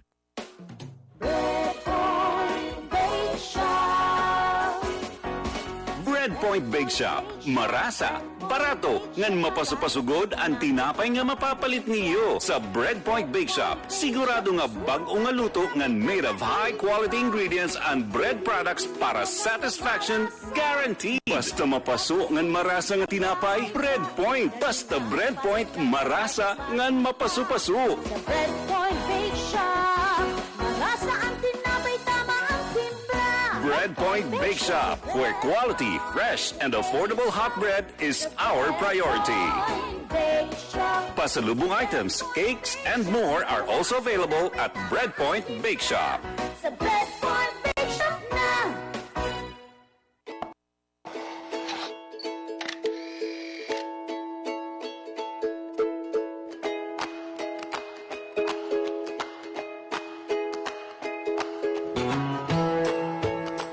Malipayon, mainuswagon og mahimyang nga adlaw kasiplan. Tungod sa tandlantaw ni Congressman Edgar Mary Sarmiento nga maging mabaskog ang kamurayaw og kahimyang sa bugos nga samar, nabugos ang organisasyon para sa kabatanunan. Mao ini ang Summer Youth for Peace Movement o mas kilala nga Say Peace Movement. Nabisita na nga nagkatirirok ang kabataan sa organisasyon sa Barangay Concepcion Gandara, Matuginaw, Tarangnan, Pagsanghan, Barangay Balog, Santa Margarita, kaupod ang mga youth sa Barangay Muragyaw na kundiin nagpadangan sila sa youth empowerment program na nagduduso sa mental health awareness, personality development o leadership. Ang nasabi nga organisasyon padayon ang paghatag poses ng tingog sa mga kapatanunan, labinagod sa pagpapauswag sa tira liderato, kapusgan, kalugarion nga pag-uswag, ng pagtindog para sa kamurayaw. Nagahatag luwat sa rasan magkarurudilahin nga plataforma para sa kapatanunan, abot tumindo, maginghiya, nga magdumara sila para sa pagtago. Mao adto ang Siplat Update. Ako si Dominic Madaglo. Siplat, ikmat, yan isuman. Sa akong mga kapugtuan nga sumanon, ayaw ket kinalimot nga adi pa yan ang pandemya. Ang gibubuhat sa natong gobyerno nasyonal, magduhol ko sa bakuna, labi na po din sa aton sa probinsya sa Samar. Damuna yung bakuna, ayaw kita kahadlok, ano? Kinagat ka, magpabakuna na ka, kay itong gunya na, ang mga kabulig sa atin nga pumara na iniya na nga pandemya na COVID-19. So, utronta, mapakuna na ka mo, makapugtuan ko na sa bangon. This is Gemma Sosa saying, service with a heart. Peace and Order, Tourism, Society, Calbayog Journal on board. Okay, kasumpay naman liwat san Congressman Edgar Mary Sarmiento pag-aghat sa aton pagpabakuna na. Adi andiri maupay, kinahanglan na gud kit magpabakuna. Because today, the Department of Health Eastern Visayas reported and posted on their Facebook page about 449 new COVID-19 cases in Eastern Visayas. And Tacloban City is 104. Kadamo. Ormoc City, 27. Sa Leyte Province, 98. Southern Leyte, 42. Eastern Samar, 35. Northern Samar, 1. 1 la sira, kaupay lugod. Dinhi sa Samar is may dakita 132 nga cases. Nagsunod la. Top notcher yan ang Calbayog City, 44 positive cases. At ang adlaw.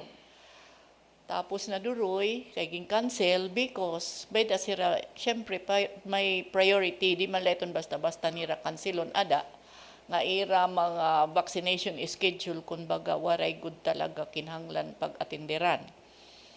So that embassy, kumplituhon tayo nga 132 ang pag-account. So Calbayog 44. Embassy may 8, Calbiga usa, Katbalogan 59, diri nga yang kitaan kuan, top notcher. May dapangayan sa aton 59 in Katbalogan City. Hello Katbalogan. Nagsunod-sunod ang Calbayog sa ira sa number of positive cases. Daram 3, Gandaram 1, Hiyabong 2, Mutyong 1, Paranas 1, Santa Margarita 3, Santa Rita 2, Tarangnan 5, Sumaraga 5. So, sa Biliran Province, may danapulo. So, damo-damo gihapon ang Katbalogan ng San Calbayog kay pero lang diferensya. 15 ang diferensya. So, nagpapaplanat kita. Ini nga, we hope to have people from the IATF para ma-explain naton kay nano. Is it because kadamusan aton ginswab or because talaga nagswab kit sindamo kay damuan sa contact tracing, di ba? So, asya iton. Basta yan ini nga 44 din sa Calbayog City. So, kadin na naman naton san iba nga istoryahon, hiunong kanina sa nakon ginsad sa iyo nga update san Malabanan probe ba? Ini nga nakuha ko ini dida nga press release dida san Presidential Task Force on Media Security dida sa IRA Facebook page nga syempre si Undersecretary Egko and may ada sini nga balita because he is heading the task force. A month into the killing of veteran journalist Jess Malabanan, Undersecretary Joel C. Egko, Executive Director of the Presidential Task Force on Media Security, cites progress in the official investigation now being jointly conducted by the Philippine National Police and the National Bureau of Investigation. We have made significant gains in the probe into the killing of my dear friend and colleague Jess Malabanan with the identification of persons of interests, one of which was found to have strong connections with local politicians. I commend the investigators for conducting a thorough probe that will definitely lead to the arrest of the perpetrators and the mastermind behind the attack. Laka. The announcement was made during a virtual conference on Friday called by Undersecretary Egco to discuss updates on the case, which was attended by various law enforcement agencies, including officials from Police Regional Office 8, a Special Investigation Task Group, Task Force USIG, and the NBI. Both the PNP and the NBI are members of the Presidential Task Force. Now that both the PNP and the NBI are working together to solve this heinous crime, the country is assured that the investigation in this case will be swift, thorough, and transparent, Egco said, promising that we will go where the evidence leads us and arrest those responsible, whomever or wherever they may be. Egco explained that although this case has already been officially declared by the Presidential Task Force on Media Security to be not related to his work as a journalist, he vowed that the masterminds of this heinous crime and their cohorts will be put behind bars, utilizing all available manpower and resources at the government's disposal. It should be recalled that the PNP SITG has recently revealed that the biggest possible motive for the killing of Malabanan was a dispute over a very large tract of land in Calbayog, based on the information called by investigators from sworn testimonies of various witnesses. The SITG said that Malabanan represented a group of poor farmers who have claims over the property. Egco thanked the investigators for their tireless efforts to probe this media killing. He said that no violence against media workers will go unpunished under my watch, in spite of the present difficulties brought about by the pandemic. We owe it to the Filipino people to solve this case. Malabanan, a correspondent for various other news outfits, was shot dead by motorcycle riding in tandem gunmen inside his small store in Calbayog City last December 8, 2021, specifically po in Barangay San Joaquin of Tinambacan District. The case conference was attended by the following officers. So, namely, Police Colonel Raimundo Graviles, OIC, Police Colonel Peter U. Limbawan, SITG Commander, Police Lieutenant Herbert Mendoza, Assistant Commander Police Lieutenant Police Lieutenant Eileen G. Velarde, SPPO spokesperson, Police Captain Michael Justin Baldugo, Legal Officer Member Police Lieutenant Colonel Norman D. Ala, Police Lieutenant Nesmark Dave J. Julian, Police Major Ralph O. Bangoy, PCMS Ladislao, Police, not by Chief Master Sergeant Ladislao Z. Cabello, SPP Coordinator, Police Lieutenant Chudulfo C. Manata III, SPPO and Chief of Police in Calbayog City, and of course, Police Staff Sergeant Emilito Y. Bernales, SPPO Investigator.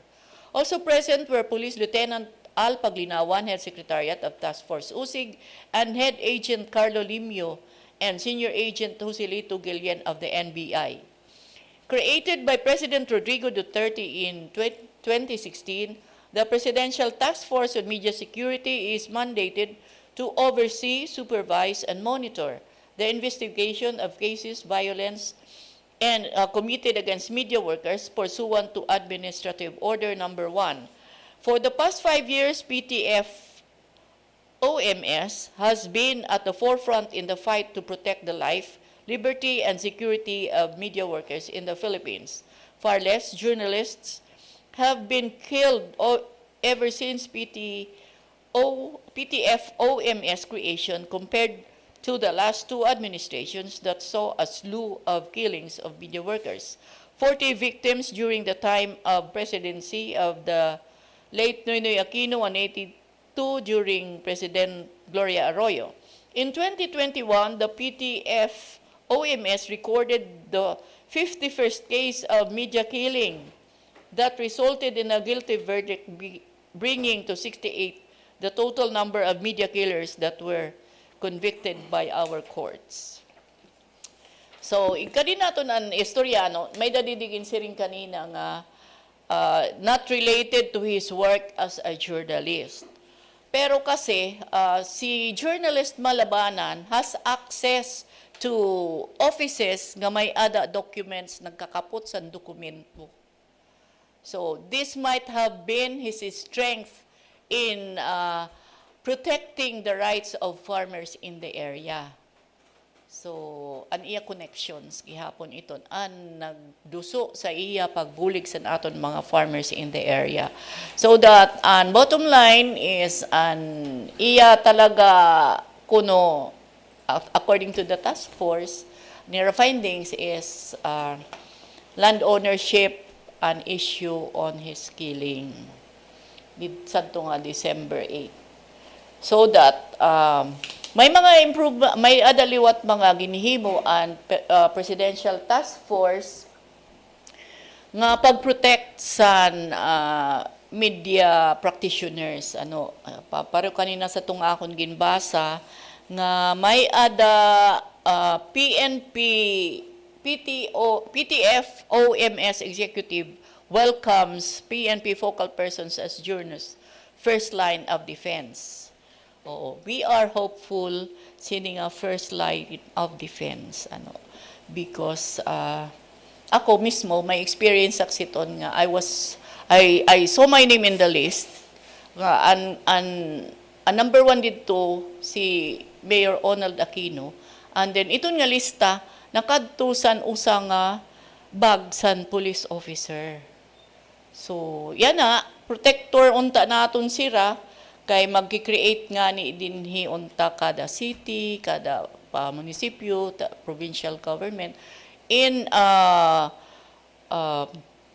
maghihimo PNP focal persons para pinaka first line of defense naton, and we are hopeful sini nga aton unta sini nga programa nga pagproteher sa media industry kay kinano ba ang sala sa media practitioners is just about bringing the truth out. Diri nga ni kami diri na nga ni importante on the qualities and imo words. Di da nga ginbubutang diri nimo kinahanglan an halarong nga English or an pinakamaupay nga Tagalog or an pinaka-correct nga Binisaya nga mahidangat. Although importante ini pagpahamtang san kamatuuran. Kinahanglan naton ipagawas ang kamatuuran. And then yan na election period, so ganda na akong siring sa itong una nga programa, it is during the gun ban nga may adakit sadto in previous election damo nga cases on killings and shooting incidents, mga broad daylights pagod ini nga nahitatabo sa kalsada good. Hindi rin man kita nasiring kung sino ini, but hain sinian kulang aton gimpapakian na kun hain ang kulang because gun ban naagisan checkpoints gini-inspection ginkikita or maupay sira man visual man laodo. So kareg signon maupay talaga sira magtago san ira armas dida san ira mga sarakyan. Pero nakikita naton nga an ini nga mga killers naka-motorbike, they are riding in tandem sa motorbike. Aton gihapon ini kaklaruhon kung an ira mga nado ba ang tawag siton dida, Sir Jason, sa under the seat nga mga compartment, U-boxes san mga sarakyan is kinahanglan ba igpa-open naton sa checkpoints. Kay baman kun autola, di ba, nasiring dida san regulation, dida san aton mga katungod nga visual nano ini anay ha adi an akong taramdan. Slow down headlights, iton nga cabin lights, never step out of the vehicle, only visual search is allowed and rights and motorist. So that kung visual search, pwede magpa-open adaasan U-box san motorbike. Nano daw la. Dire pwede. But anyway, we will bring one mga authorities, the COMELEC or ang PNP, what they are doing sa checkpoints actual. Kay adi man gihapon, syempre, ikaw motorist, may nakagad katungod. Pero naton man lang sininalilisangan, kay nano kay may gunban, sino bago nan authorized pagdara armas? These are hired killers for sure. Authorized ba sila pagdara armas? Sira unauthorized pagdara? Diba? You are not obliged to open the glove compartment trunk. Okay, so si Sir Jason nagbasa sa rights of motorists. You are not obliged, so adi iton sa akon. You are not obliged to open the glove compartment trunk of bags. Di ba? So makakalusot gihapon. Bawal ang body search. Di ba? Kakakuri gihapon sini nga kabutang. Mabaraka kita kay kag dati nira manago sa nira gingagamit pag terminate san mga kinabuhi isang tawo nga diri nira naruruyagan. Di ba? Last 2019 kada mo sa tuwa kasakit sa dughan pagparaihap. May da nagmotor la, natumba, tapos may da naman sakay sa auto, nga, diri nga siyang target, aniya upod na terminate. Di ba? Tapos several others, may da pa. Ini nga, nababaraka kita sini nga kabutang. Kung dano kung sini how far can we go about gun ban? Nga talaga, nagpapakalusot pa man, nga may da pa man gihapon kilis nga nahitatabo. So, sa sugad siton nga mga kabutang, maghulat kita, nga may da kita maimbitar. On Saturday, sini nga programa naton, may dagihapon kita, bisita naton kanina, may da nasira oras nga irala. I Love Calbayog Youth Movement. Maghahatag gihapon san mga pa-premyo dinhi sa Calbayog Journal on board. And siguro before we bring them sa audience, ini nga, kung makakuha kita appointment with whoever can, expound on the limitations sa checkpoints nga san ini nga kung dano gud ka extensive ini nga gun ban, ini nga sira an I Love Calbayog Youth Movement in aton liwat ig tatagan sira oras an ira manggod oras itong basta Sabado 11 o'clock.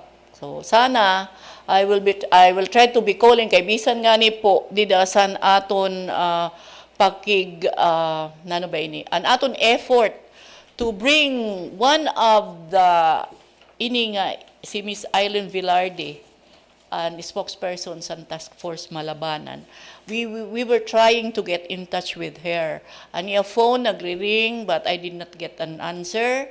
Ang iya po, an akon messages where I reply, I just hope that she is still using, she is on another number already. Pero san ginaro naton, san aton, syempre, usa gihapon nga officer san police na siring nga siya lagi hapon nga number nga gamit. It might be that the phone is ringing, the number is ringing, pero iba na nagamit san phone. So parang dismiss laak niya. But then again, we will give her the benefit of, bain busy la siya, or at the time na natawag napatong-patungan na missed calls, kay waray sa iya ang phone, di rin niya dara. So, but then again, we promise nga one of these days kada naton an sa Task Force Malabanan and then adaan COMELEC gihapon din sa Calbayog or the province nga makaka-expound sa aton sa naton mga katungod dida as motorist nga saan pagpatuman san ganban dinhi sa probinsya San Samar. Okay, sa diri pa ako na liwat pasalamatan ang mga sponsors sini nga aton Calbayog Journal on board. The Office of Congressman Edgar Mary Sarmiento. Thank you. The local government of Calbayog City through Mayor Diego P. Rivera, Vice Mayor Jim Uy, the city councilors, the government department heads, and the LGU employees. Thank you. Margan Construction Supplies through Mr. and Mrs. Manuel Saho, located along Maharlika Highway, Purok number 7, Barangay Kapuokan, Calbayog City. Thank you. Such Coffee and Desserts located at corner Jose Avelino and Gomez Streets, Calbayog City. Thank you. The Rural Bank of Calbayog City Incorporated through Mr. Alan Gael Sarmiento, CEO and President. Thank you. Bread Point through Mr. and Mrs. Greg Johnson. Thank you. Cafe Buenaventura through Mr. J. Robert Obet Sarmiento, located at Purok 2, Barangay Payan, Calbayog City. Thank you. Mr. Rex Daguman. Thank you. Dr. Clarence Juliet Lala Taquino. Thank you. And Service with a Heart, Mayor Gemma P. Zosa. Thank you. So, we are down to 7 minutes before 12 o'clock high noon. And ipapabot ko anay ading a press release and Civil Service Commission. San government employees called as witness may avail of automatic leave. A government employee who is called as a witness for the prosecution in an administrative or criminal case may avail of the automatic leave of absence. In resolution number 20-00897, the Civil Service Commission defines automatic leave of absence as a leave that government workers may avail of should they qualify as a government employee witness. This may be availed by a government employee witness regardless of his or his status and length of service. The resolution was published in December 10, 2021, so bago la ini, and took effect 15 days thereafter. So effective siya Pasko, December 25. Qualifications and requirements, kay bangin naman bisan na lasino mag-avail sinihawan. Nga, I don't know if this is a privilege, but this is something that the government considered for an employee who is a witness. To qualify to avail said leave, the government employee must be identified and called as witness for the prosecution in a pending administrative or criminal case, and the government employee as an identified witness is at the risk of being harassed and or his or her life or limb may be put in danger. The government employee should also notify the head of his or her agency of his or in her intent to avail of the automatic leave of absence and execute an affidavit of his or her testimony relevant to the pending case. The notice should bear the recommendation of either the prosecution or the hearing officer of the pending administrative case and either the prosecution or the handling judge in the pending criminal case. Proof that the government employee has been identified as a witness should also be attached to the notice. When the conditions above are met, the automatic leave of absence will be deemed automatically approved by the head of agency. Duration. Pwede basta-basta la. My duration, prescribed duration. The period for the automatic leave will commence from the time the government employee qualified as a witness and submitted his or her notice. This will be terminated once he or she has completed his or her duty as a witness or at any time before the completion of his or her witness duty when the danger on his or her life and limb has already ceased to exist, as determined by the prosecution, hearing officer, or the judge. The automatic leave of absence may also be terminated at any time upon the request of the government employee witness. Forfeiture appeal. The automatic leave of absence will be forfeited when the government employee witness recants the statements contained in his or her affidavit, or when he or she fails to testify in the pending administrative or criminal for reasons not beyond his or her control. The government employee will also be considered an absence without official leave should it be later be found that he or she has failed to comply with the prescribed qualifications and requirements to avail of said leave. The government employee whose automatic leave of absence has been forfeited may file an appeal before the Civil Service Commission Regional Office with the jurisdiction over his or her agency. The employee welfare. The civil service continues to craft HR policies, human resource policies, that take care of the welfare of government employees in different situations, especially when there is threat to life and safety. Providing a way for government employees to serve as witness without incurring unnecessary absences may also further aid the judicial process. So, asya to may dakita mga administrative cases nga gin-file against government employees na nanginginahanglan sa mga witnesses in the person of government employees liwat nga makakag-testify, makakagbulig pag-prosecute siton nga administrative or criminal cases. So, by the qualifications sugad sa natong ginyakan, aton kanina ginbasa, nga kinahanglan liwat naton pagsudon. So, diri basta-basta iton. Makato kita sa aton section head or division head, nga pag-present siton nga considered ka talaga as government witness or prosecution witness. So, asya iton yanaan aton mga impormasyon nga sa nakitaan aton kanina guest. Magpasalamat kita kan Mr. Edward LIMOSNERO.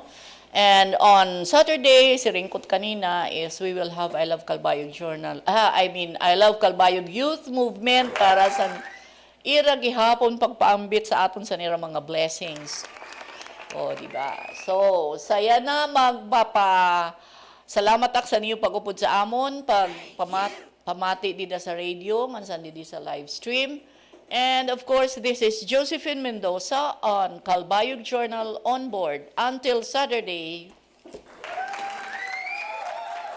Josephine Mendoza